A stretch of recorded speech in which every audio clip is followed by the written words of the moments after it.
Welcome to Smut and Sensibility, a podcast for romance readers and romance writers.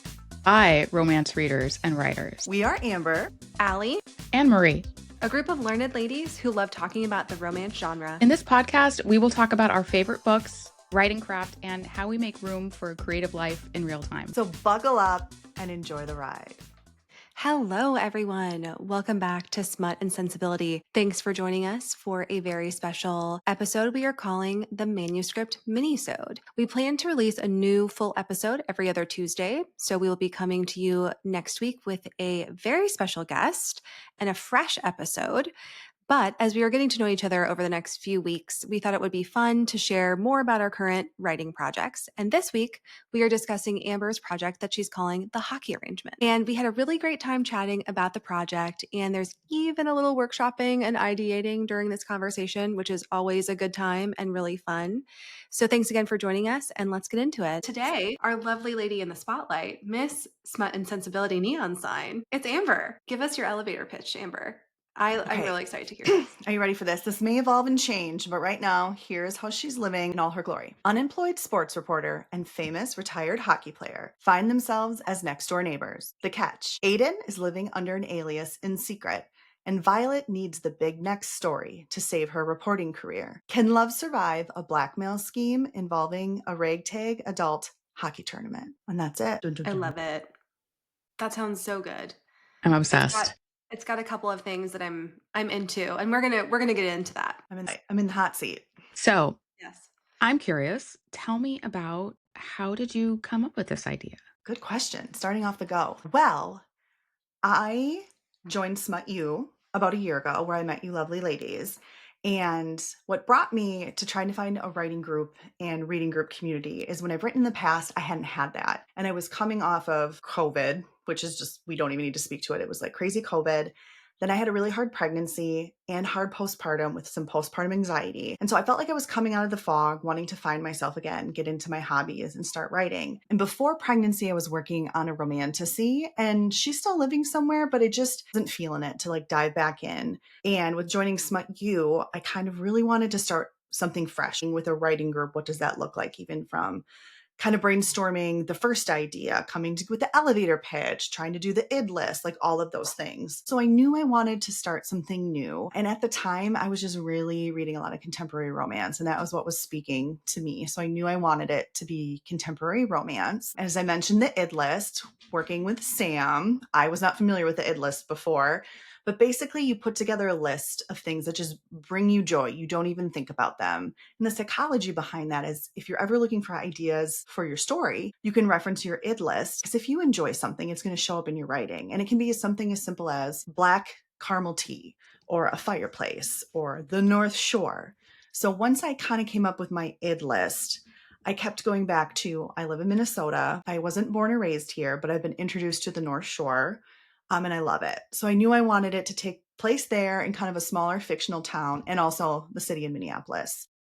And I kind of kept going back and forth between wanting there to be an underlying theme of when your personal identity is tied so close to your professional identity. What happens when you either can't do that anymore, or discover that maybe it's not as great as you thought it would be, and then you've spent so much time, money, energy building this big career, and now what does that look like? That's really hard when your identity is so tied up in your profession. And I don't think it's just tied to professional sports, but I think in particular, professional athletes, talk about the pressure and all the things they missed out on a typical youth. And so I kept coming back to, I wanted a professional athlete. I kind of really liked that parallel. So I wanted my male main character to be an athlete that I was going to be terrible to and have an awful injury, end his career early, even though he's top of the game. And now what?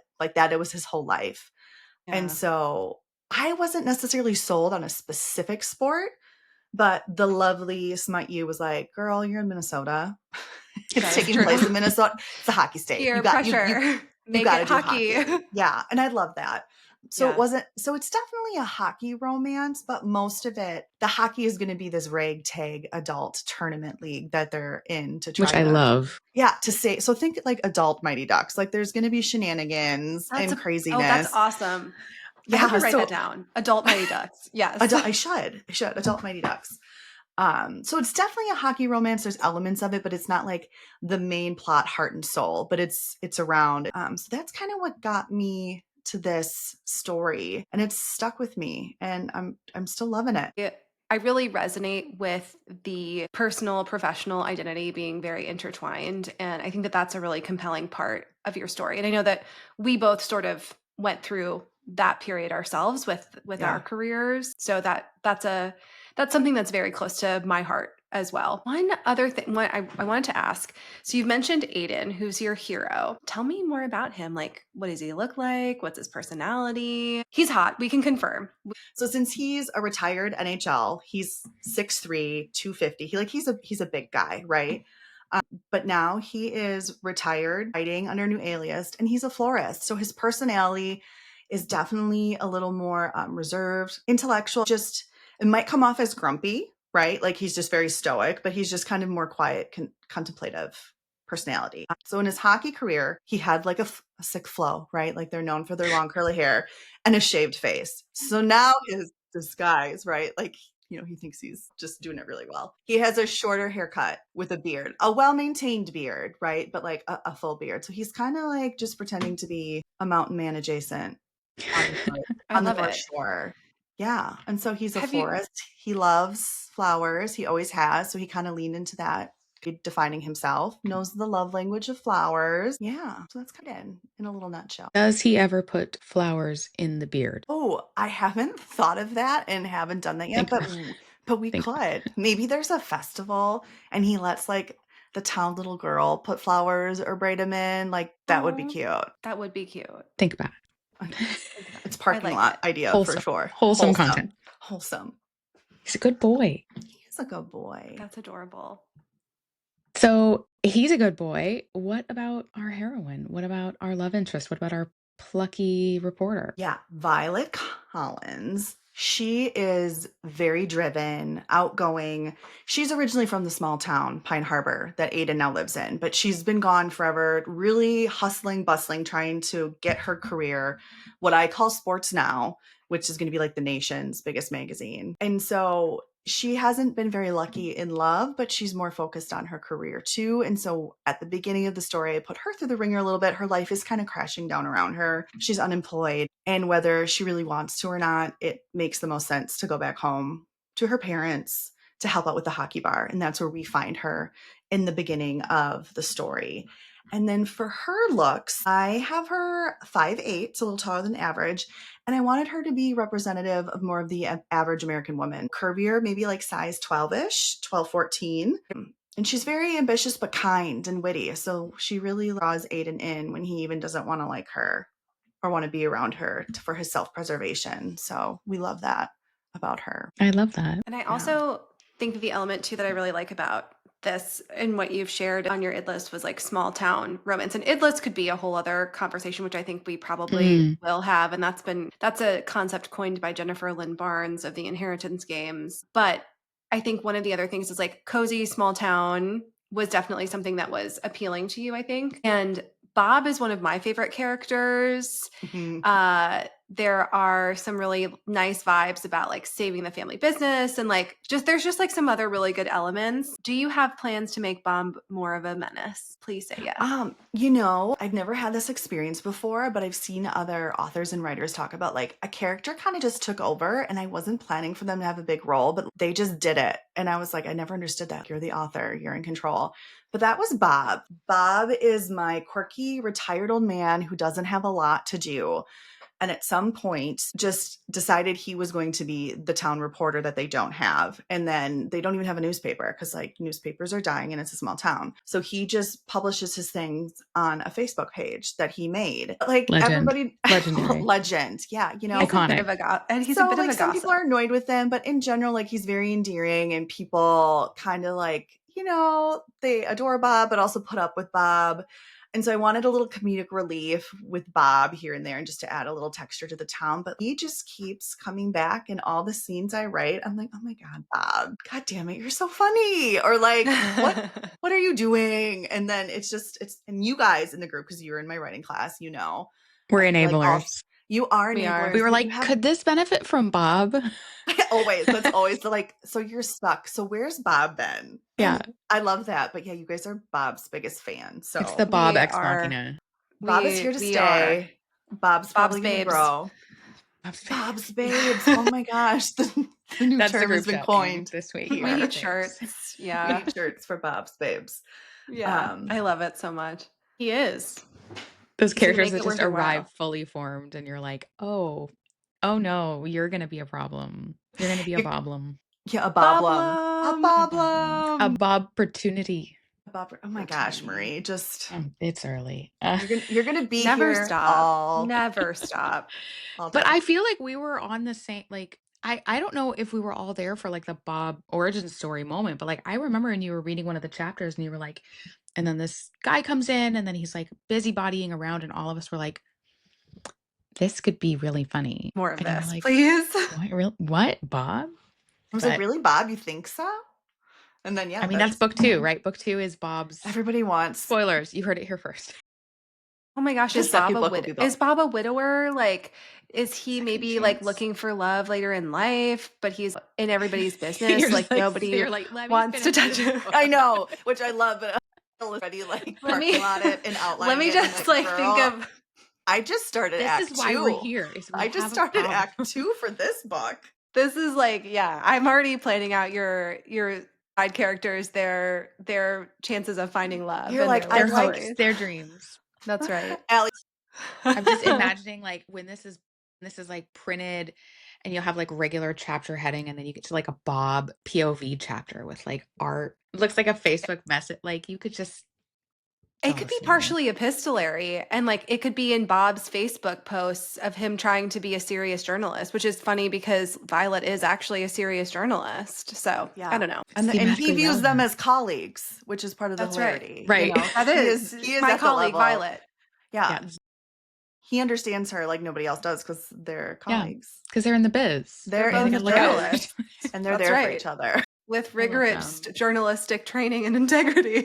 Yeah. And that's one of the benefits of being in a writing group, right? Is we're constantly workshopping. So if you go a little bit astray, like there are people to keep you back on track and like refocus you In the versus most loving way too, because you like in know the these most loving people. way. Yeah, to Yes. be like, girl, But everything is really good, but what about this little nugget? Let's yeah, move them back over here, and you're like, oh yeah. instead of writing 20,000 words down like a plot path that's going to get you nowhere and means nothing. And you spent a lot of time doing that. So, Sad but day.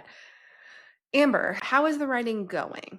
How are the vibes over in Minnesota? How are Yeah. we doing? We're just going to be like vulnerable and real because I think that's what the three of us agreed we wanted this to be. I've been having a really hard go personally. My husband is deployed in the Middle East right now, was not planned. And I have a 3-year-old son. So that has been really difficult to navigate. And we've been doing okay. And he's been gone for 2, 3 weeks at a time, but this is the longest it's ever been. And so I've just been really tired trying to adjust things to be different. But I just called in help, which sometimes is really, really hard. So I want to like pat myself in the back. Good job. You asked for help. My parents just came Yes. for a week and it was so lovely. Just extra help and hands with Lachlan and grandpa energy, right? He's just excited. There's Yeah. other people to play Love with. grandpa energy. But just, my mom helped like my freezer things were toppling out of, and that's not my problem right now. Like I want it to be clean, but it's not like, moms do. Like, so it was just, Yes. that's been so lovely. And so I've been trying to give myself grace that like you're going through something really hard and there's seasons of life. Yeah. But it hasn't felt really great that like I have been not really doing much creative output, at least words written. I have had moments of like daydreaming and like plotting when I have 5 minutes to like stare off into the abyss. Into the abyss. Into the abyss, which counts, in my opinion, counts. I had an attorney Definitely. early in my career tell me if you're thinking about a brief in the shower for 6 minutes, that's billable. Billable. Like, who cares if you're in the seat? If you come up with a winning argument in the shower, like you're gonna, and that always Your stuck with Honor, me. nuh-uh. Objection. $50. But that always kind of stuck with me, right? It's not like it only counts if For you're sure. butt is in a seat. So at least I haven't really gotten back to opening the manuscript writing. So I'm hopeful that we're getting to a little better place. I just called reinforcements that I'll have some more creative energy soon and I'll get back to creating Bob problems.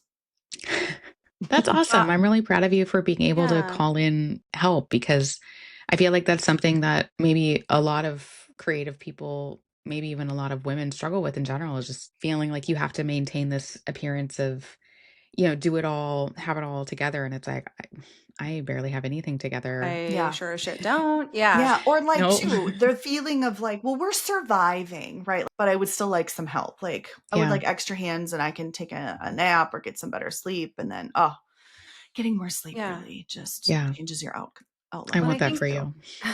Yeah. I think too, like, on the Maslow's hierarchy of needs, like creativity is always the thing that I feel like, at least for me, is the first thing to go. We are in Mm, times of stress and frustration. We're just feeling really busy and a lot is on our mind. And that's the first thing that I'm not doing is yeah, creativity. And 100%. then I feel like an energetic, like creative constipation, and that kind of like makes things worse because Hmm. I'm like, I haven't done anything in a couple of weeks. And that kind of bums me out because, it's an act of self care. And Yeah. it's something that you Totally. are trying to That's get back. And like you said, you were getting back into feeling like yourself. And then I don't know, that can kind of trigger like a self-loathing spiral too. So I think I'm just really proud of you for asking for help and for hanging in there and sticking with it because yeah, maybe the pace has slowed, but you're still working on it. You just submitted for workshop like last week and you're doing good. thanks, friends. A plus. Yay. Yay. We're doing it. We're doing it. We're fucking doing it. Whether And I I'm think it's running across the also finish line or crawling or tripping, we're doing it. honestly though, but that's so understandable because like, we can survive in survival mode. We're built to do that, but we're not built to sustain in that, and that's not a way to live. And also the whole comparison thing. I don't know if you two deal with that too. Whether it's sitting down and just like not writing or just taking care of yourself and then thinking like, oh, I should be working on the thing. And then I just have to remind Yes, myself, like, yes. I know I've said this before, but if you think about like a tomato plant, right? Like it doesn't make fruit all year. It can't. It's not what it's made to do. And we're way more complex than tomato plant. So if We you're not producing are. fruit 100% of the time, congratulations. You're not a tomato plant. Like it's not how it works. Like Yeah, Yeah. that's everything has its timing oh, and there's that going to be times resonates of higher so much. output and the soil around it too. Like if you've got that support and you can make better tomatoes. I don't know where I was going with that, but I love I feel tomatoes, like so I'm you're on picking up what board. I'm throwing down. The I'm word, your word fruit needs to ripen or something. it makes me think of the phrase, what is it? Comparison is the thief of joy. But then at the same time, to compare is to be human. That's even just how we learn. What's the difference between 3 and 4? We have to compare them to know what the difference is. So it's always that dichotomy of finding a good balance of Yeah. not And letting it steal your self-comparison. I think that's the other thing Self-comparison too, like, is a big as deal. creative people, like, when you write down your first draft and then you're like, "Oof, I know I could do better," or that's not how that drawing of a horse where it's like the horse in your head and then the horse that you draw and it's like We need to self-comparison. insert Marie, are you that talking to in my the therapist? Like what? the one where it's like you know what I mean. I do. The I I'm horse in do. your head. I put in a marker because we need to insert the clip because yes, I know exactly what you're talking I about love and this. The you horse. have the vision of the Yep. horse in your It's head like and it's like majestic, super detailed and it's beautiful. got a shiny coat and then it's some sketch drawing You're like, is "Oh what comes no. out. Oh Oh Yes. no." Right to the glue no. factory. Oh Yes, It's god, gotta no. go. exactly. Oh no. Yeah. God. Comparison, but also just like self-compassion. We just do what we can. I think at the end of the day, you have to go back to why you wanted to do this in the first place, which is to tell a story and to make other people happy and Yeah. to take them on that same fun journey to the destination we know we're going to. You're not going to end it where they're going to be like, well, Aiden, it's been real, but fuck off. The end. Deuces, And break then your it falls Bye. heart, down a never cliff see and you explodes, and then a again. horse falls on it. The end. I mean, Yeah, yeah, that's we're true. going to get there. I And mean, that would not be a bold. And then Bob is there.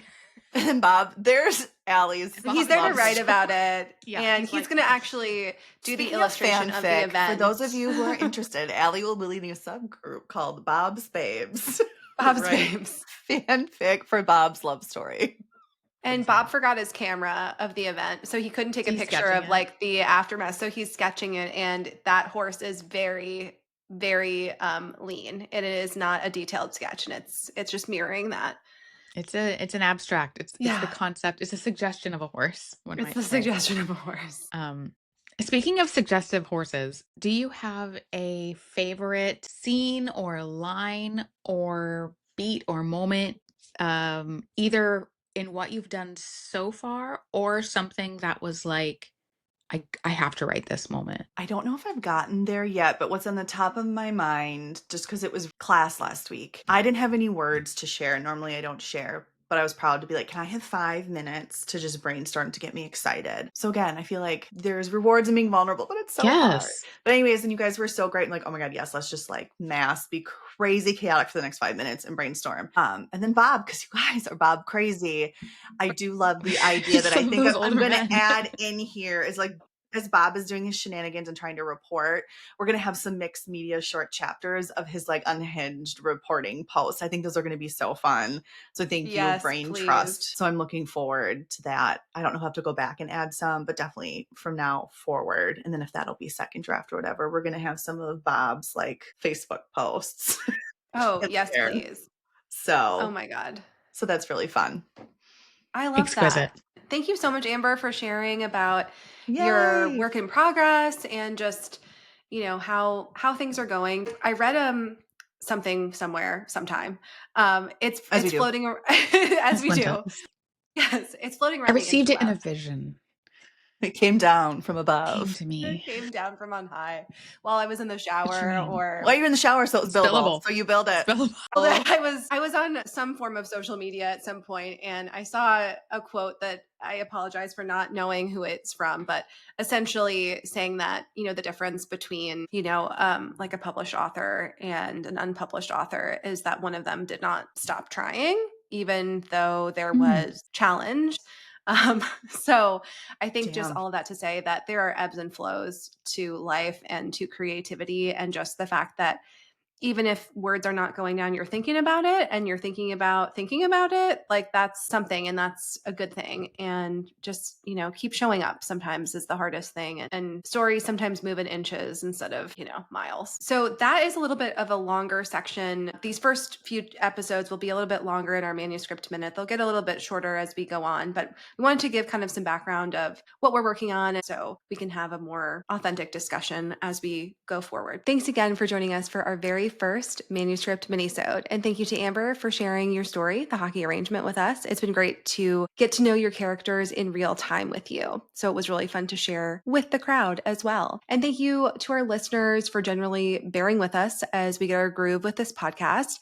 I can tell you that behind the scenes, we have never felt more like elder millennials. That is for certain. But we would really love it if you could rate, review, subscribe, and share our podcast, which helps us connect with more people who love what we love, reading and writing romance. And thank you again to everyone who has texted us about listening to the first 2 episodes and just being really supportive and sharing with your friends already. We appreciate you and we love you. Thank you. You can follow us on Instagram and TikTok and YouTube at Smut and Sensibility Pod. And if you want to drop us a line to say hi or submit a request for any topics, craft books, etc., that you want us to discuss, you can get in touch with us via the contact form on our website, smutandsensibilitypod.com. And finally, please drop us a newspaper emoji down below if you too are one of Bob's babes and would brave Facebook to read his bulletins about your town. Thanks again for joining us. Stay smutty and go forth in the pursuit of your happily ever after. Bye.